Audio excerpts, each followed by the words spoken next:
O Observatório Social de Criciúma foi declarado de utilidade pública pelo governo do estado. Celular se tornou uma necessidade para as pessoas, mas o uso contínuo do aparelho pode trazer problemas de saúde. Terça-feira, dia de conferirmos as ofertas de empregos disponíveis na região. Um dos sanduíches mais tradicionais do país completou 81 anos. Criciúma tem projeto aprovado via Lei Rouanet para Natal 2019. E ainda, pesquisa polêmica revelou que o nosso brasileiríssimo arroz com feijão, bife e batata pode engordar mais que um lanche de fast food. As notícias de Criciúma e do sul de Santa Catarina você confere a partir de agora.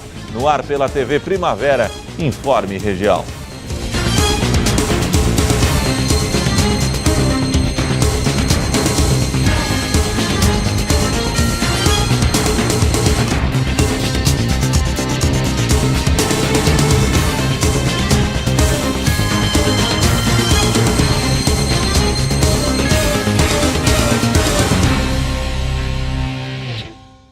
Hoje, terça-feira, feriado de carnaval, dia 5 de março de 2019. Para você que sintoniza a tela da TV Primavera, boa noite. O Observatório Social de Criciúma foi declarado de utilidade pública pelo governo do estado de Santa Catarina. O reconhecimento pode facilitar a captação de recursos. O Observatório Social de Criciúma começou o ano com um reconhecimento a mais. No fim de dezembro do ano passado, o então governador Eduardo Moreira sancionou uma lei que declara o Observatório de Utilidade Pública. A condição, além de reconhecer os trabalhos realizados, possibilita o recebimento de recursos. Propriamente para o Observatório, pouco muda. O que ocorre é que a gente pode conseguir verbas que hoje a gente não tem acesso e pela declaração de utilidade pública estadual pode ter destinação de verbas assim das promotorias, verbas advindas de multa, de sanções pecuniárias que fazem com empresas ou organizações, elas podem ser dirigidas ao observatório mediante a apresentação de algum projeto específico. O presidente explica que nem todos os observatórios sociais do país são declarados de utilidade pública. Para ser reconhecido, é necessário cumprir uma série de requisitos. Precisa cumprir diversos requisitos, é bastante burocrático o processo, né? A gente tem que ter primeiro um certo tempo de vida, né? Nós começamos em agosto de 2014, né? Então a gente tinha um histórico para mostrar por que já podia ser considerado de utilidade pública. Aí foram apresentados todos os relatórios, todos os trabalhos que foram feitos desde a fundação e a Assembleia do Estado, a Assembleia Legislativa, considerou suficientes, né? O relator do processo foi o deputado Altair Guide, Ricardo Guide, na época, era deputado estadual, hoje é federal, mas ele foi o relator na Assembleia desse processo, né?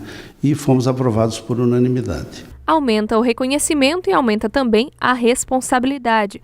O presidente explica que, como contrapartida da lei, o Observatório Social de Criciúma deverá encaminhar para a Assembleia Legislativa anualmente um relatório de atividades, balancete contábil, entre outros documentos formais que comprovam as atividades. Anualmente, até 30 de junho, nós temos a obrigação de prestar contas do relatório de atividades que a gente fez do ano anterior. Então, essa é uma obrigação que tem, né? Mas, no geral, o mais importante de tudo que acontece com o observatório, o mais importante é o reconhecimento da sociedade pelo trabalho que vem sendo feito, né? Isso é o mais importante que a gente considera. Hoje, o Observatório Social atua com voluntários, fazendo um diagnóstico de áreas importantes na administração do município, como saúde, educação e infraestrutura. Um trabalho que tem sido espelho para outros municípios. A gente diz que, de alguma forma, a gente apadrinhou a formação de observatórios na Içara, no Morro da Fumaça, Forquilhinha e outros aí que estão querendo nascer e brevemente aqui na região. A imprensa, divulgando o nosso trabalho aqui, jogou para fora do município aquilo que a gente faz. E isso incentivou a formação de observatórios locais aos arredores, o que é muito bom para toda a sociedade. O celular se tornou uma necessidade para as pessoas, mas o uso contínuo do aparelho pode trazer problemas de saúde como a nomofobia. Você sabe o que é isso? Esse é o nome dado ao distúrbio que aparece quando as pessoas não conseguem ficar longe de aparelhos eletrônicos. Segundo uma pesquisa, 15% dos entrevistados não conseguem ficar nem um minuto sem olhar o celular. Ele é o companheiro de quase todas as horas e lugares. Tão importante que é até difícil imaginar ficar longe dele. Você, como todo mundo, usa muito celular? Sim. Como é que é quando você sai da sua casa e esquece o celular? É como se eu tivesse perdido o chão, porque o celular é tudo, né? Eu volto para buscar. Não dá para ficar sem? Não dá. Nossa, fico para fazer o serviço logo na rua e voltar para poder pegar o celular. Que é a primeira coisa que eu lembro de pegar o celular. Não dá para sair sem celular. Só que esse apego aos celulares e aparelhos eletrônicos pode virar um problema de saúde. É a nomofobia, uma dependência que algumas pessoas desenvolvem por não conseguir ficar longe da tecnologia. Em países como a China, o Japão e a Coreia do Sul, a preocupação com esse tipo de caso já é tão grande que há inclusive tratamento especializado na rede pública. No Brasil existem algumas iniciativas, como o Instituto Delete, que fica no Rio de Janeiro. Os pacientes são geralmente jovens, como essa mulher, de 33 anos. Eu tenho pessoas próximas que veem que o WhatsApp não está me fazendo bem, ficar olhando o tempo inteiro. E o meu problema não é nem muito escrever no WhatsApp, é acompanhar as mensagens. E uma pesquisa inédita realizada com internautas revelou qual o tamanho desse problema no Brasil. Mais da metade das pessoas afirmaram que não ficam um dia sem usar o celular. E o pior, 15% dos entrevistados admitiram que não passam sequer uma hora longe desse aparelho. Esse especialista afirma que não é difícil identificar os sinais do problema. As pessoas precisam ficar atentas a alguns comportamentos que denunciam essa dependência. Pessoas que começam a ter mais de um celular, com medo do celular enguiçar, mais de uma bateria, mais de um carregador, e se o celular não toca, eles ligam de um para o outro do seu próprio celular para ver se está funcionando. E se ninguém manda uma mensagem, se ninguém lê a mensagem que ele mandou, a pessoa se sente desamparada, angustiada e começa a mandar mais mensagens. Então esse é o quadro assim mais típico de dependência de celular. O tratamento é rigoroso e o sucesso depende muito da força de vontade e da disciplina do paciente. O objetivo não é fazer com que a pessoa pare totalmente de usar celulares e aparelhos eletrônicos, mas disciplinar esse uso. A Marina é um exemplo. Ela admitiu que sofria de nomofobia e com esforço, acompanhamento médico e principalmente a ajuda da família, conseguiu mudar os hábitos. Ela me deu uma folha para eu ir me conscientizando, né, no uso e tal, até na postura mesmo, na hora de mexer. E aí eu fui ficando em casa mesmo, minha mãe chamava atenção e sempre quando ela chamava eu já tirava assim o celular. Ou tentava não mexer pelo menos quando eu tava vendo um filme, aí tentava ficar o filme todo sem ver o celular. Aí já desligava o Wi-Fi pra não ficar vendo mensagem, pra não ficar vendo e tal. Aí foi ajudando. E você? Consegue ficar pelo menos um minutinho sem olhar aquela notificação das redes sociais ou então bater um papo no aplicativo de mensagem?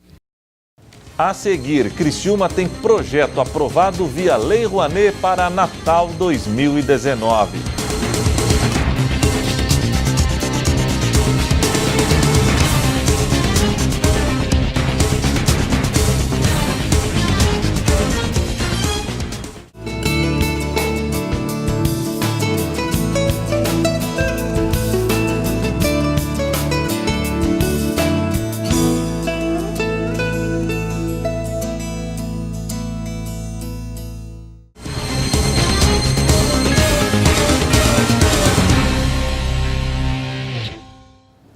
Atenção, você que está à procura de uma vaga no mercado de trabalho.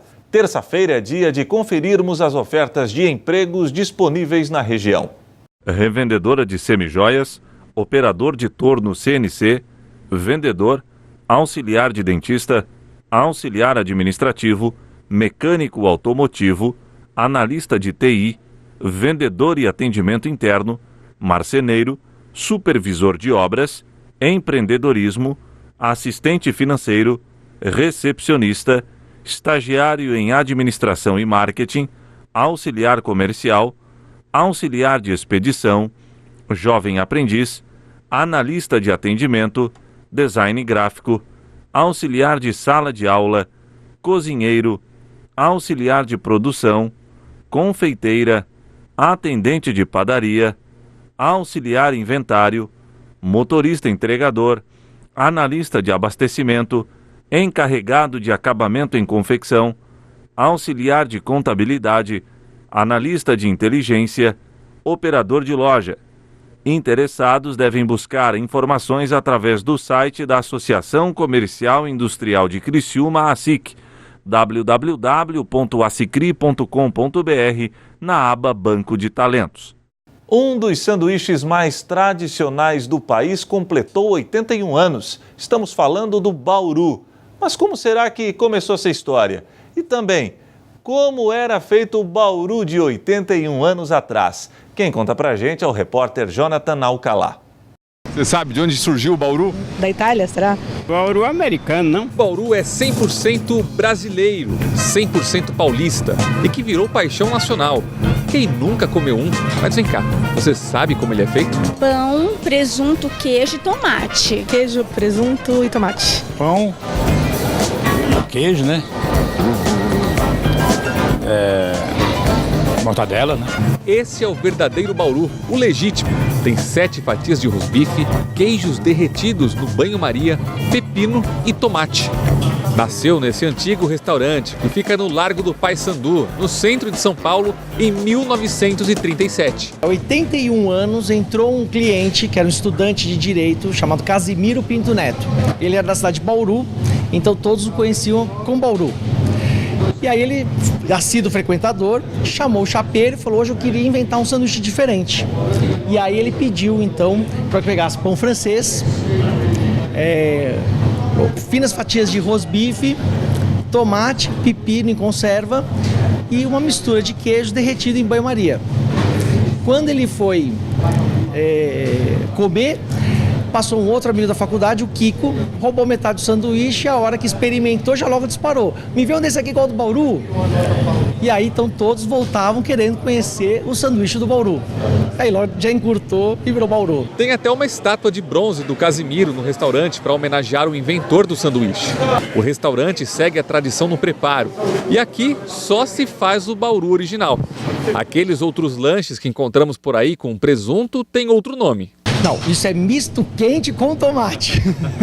No restaurante onde nasceu o Bauru não tem jeito, a casa está sempre lotada. Praticamente todas as mesas pedem sempre ele, o Bauru. Só em 2018 foram mais de 130 mil Baurus vendidos só aqui nessa rede. Até aqui no cardápio, olha só. É o primeiro item que aparece, junto com toda a história do Bauru. O Bauru verídico, não tem jeito. Estando aqui, eu vou ter que pedir um também. O queijo derrete na boca e se mistura com o picles e o tomate geladinho. Até quem não está com fome fica com água na boca. Já deu a primeira mordida? Já. O que você achou? Maravilhoso. Venham provar, vale super a pena. Diferente do outro tipo de Bauru que você tinha visto por aí? Completamente diferente, um sabor único, assim, muito legal. O criador tinha um bom gosto? Muito, muito. Você também está gostando? Uma delícia, muito bom mesmo. É o que você esperava? Acho que é um pouco mais, viu? Muito bom. É bom, né? Ser surpreendida positivamente, né? Sim, muito gostoso, vale a pena. Bom apetite. Muito obrigada.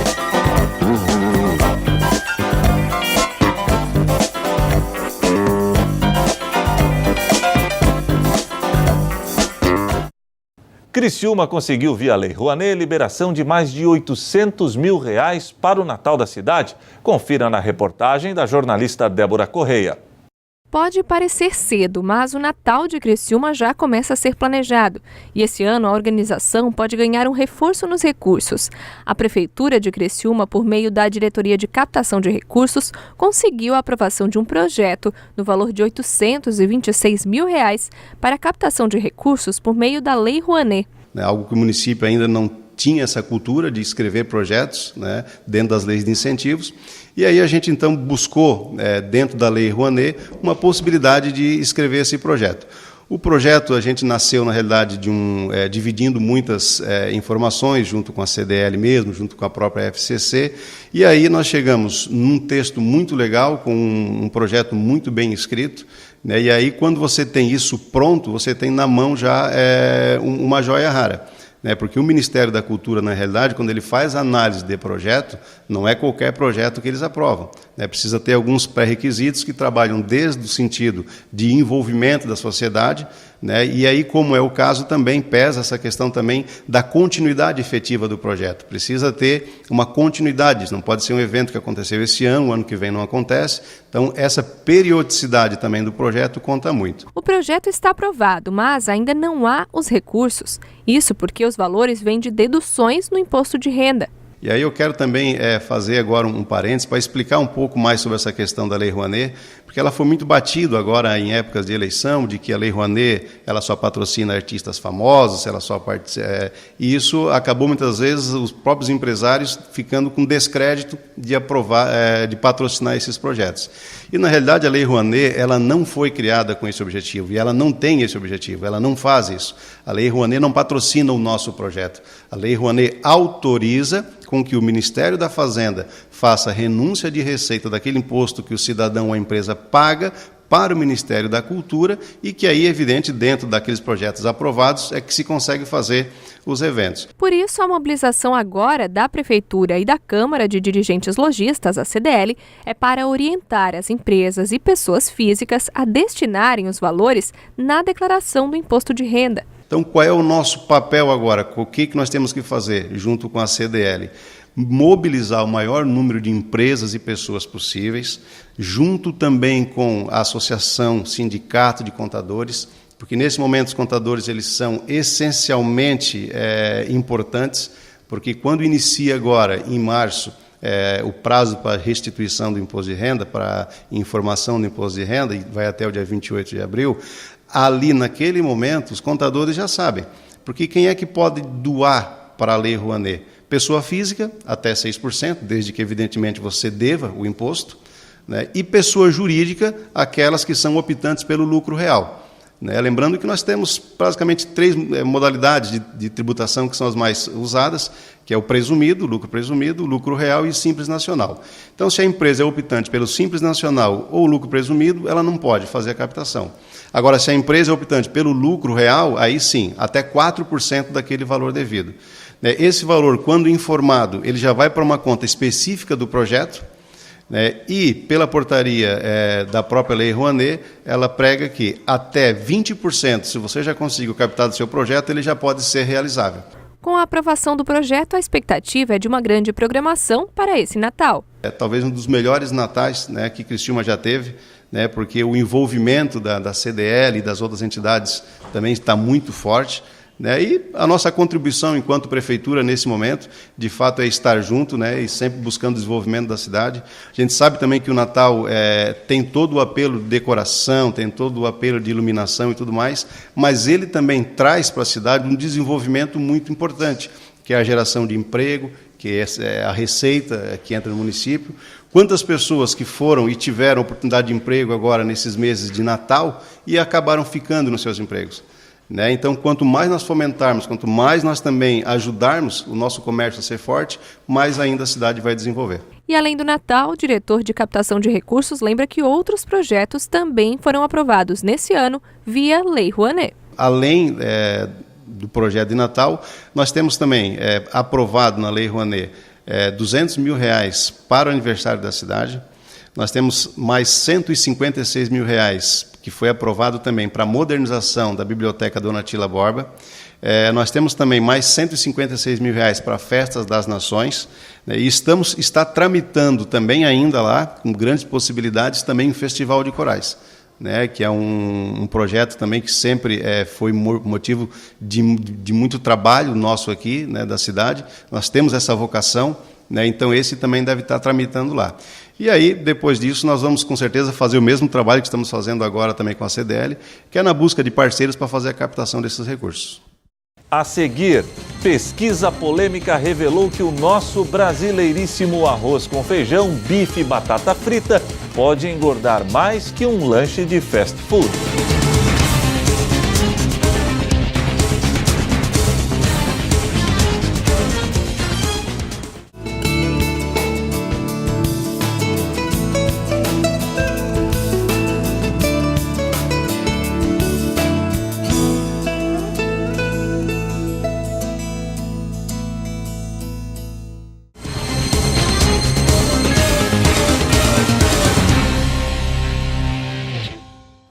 Uma pesquisa polêmica revelou que o nosso brasileiríssimo arroz com feijão, bife e batata frita pode engordar mais que um lanche de fast food.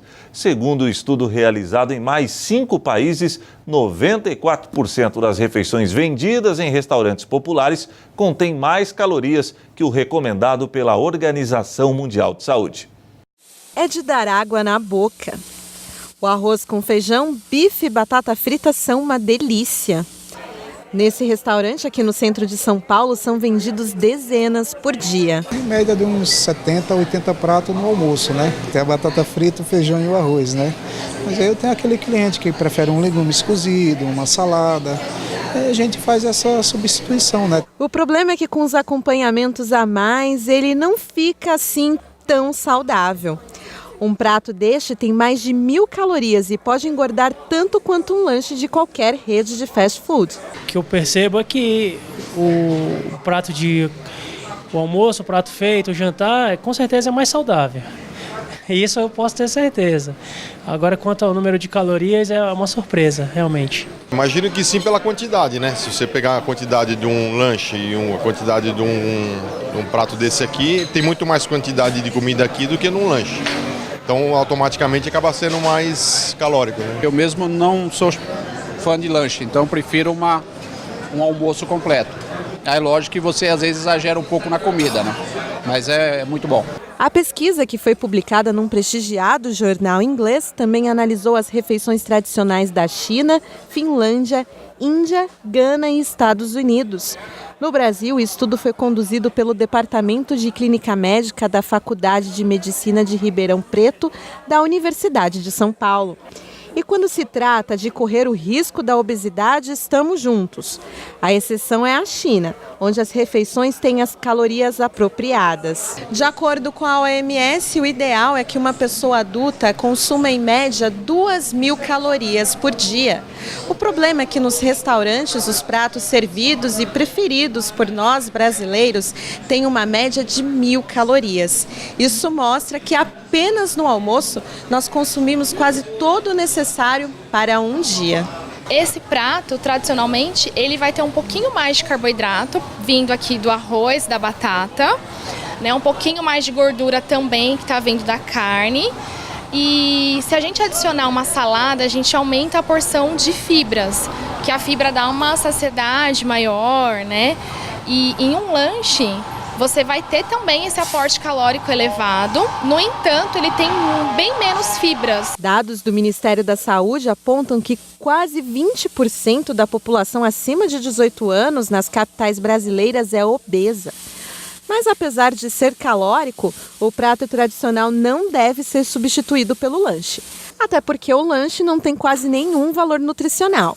Segundo a nutricionista, o correto é, ao pedir o prato, optar por substituições mais saudáveis. Se a pessoa, ela, todos os dias, ela comer nessa quantidade que vem, a porção inteira, e ela não tiver uma prática de atividade física, ela vai acabar ganhando peso sim. Se a pessoa conseguir, né, estando num lugar que tenha mais opções, ela consegue colocar, de repente, substituir a batata frita por uma porção de legumes cozidos, ela tem a opção de pedir a carne grelhada, ela reduz essa quantidade de arroz, né? Se tiver a opção de colocar arroz integral, tudo isso já vai deixar o prato mais equilibrado, né? E independente das calorias, vai ter outros nutrientes aí agregado. E se puder, divide, né? Por que não dividir aí? Traga um amigo, come junto, porque aí essa quantidade de calorias vai estar bem adequada, que é uma média de 600, 500 calorias, que é o que normalmente um bom almoço tem.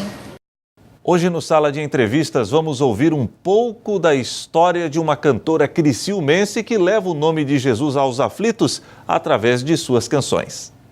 Ela é jovem e tem um talento fora do comum. A cantora Gabriela Mota contará no Sala de hoje como é sua missão de pregar o evangelho nos mais diversos lugares através de suas músicas. Eu comecei a cantar com os meus 12 anos, né, no grupo da igreja. E foi fluindo. Aí teve um tempo que eu me afastei e quando eu voltei com tudo assim em Deus. E hoje estou aqui, né, com o CD e ministrando em vários lugares. Bom, com 12 anos você já começou a cantar. E você disse que se afastou um pouco dos caminhos, depois voltou com força total, que é mais ou menos o caminho da maioria das pessoas. Se não a maioria, mas boa parte da igreja. Exato. Mas você também estava me falando nos bastidores que você, nesse meio tempo, teve uma chamada missionária e você chegou a realizar a missão na Bolívia. Como é que foi essa experiência? Então, eu sempre quis ser missionária. Sempre quis, sempre foi um sonho meu ser missionária.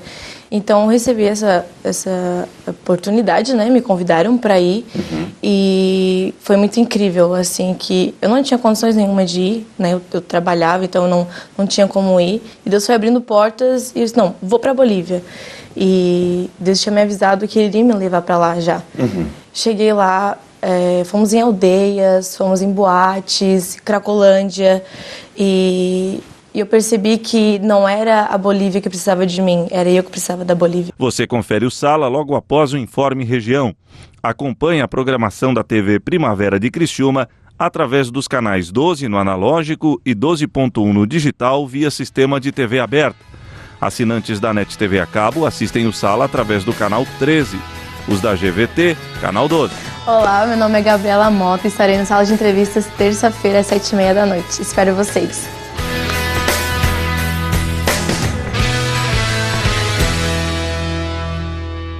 E o Informe Região desta terça-feira, feriado de carnaval, fica por aqui. Voltaremos amanhã, quarta-feira de cinzas, se Deus assim permitir. Boa noite.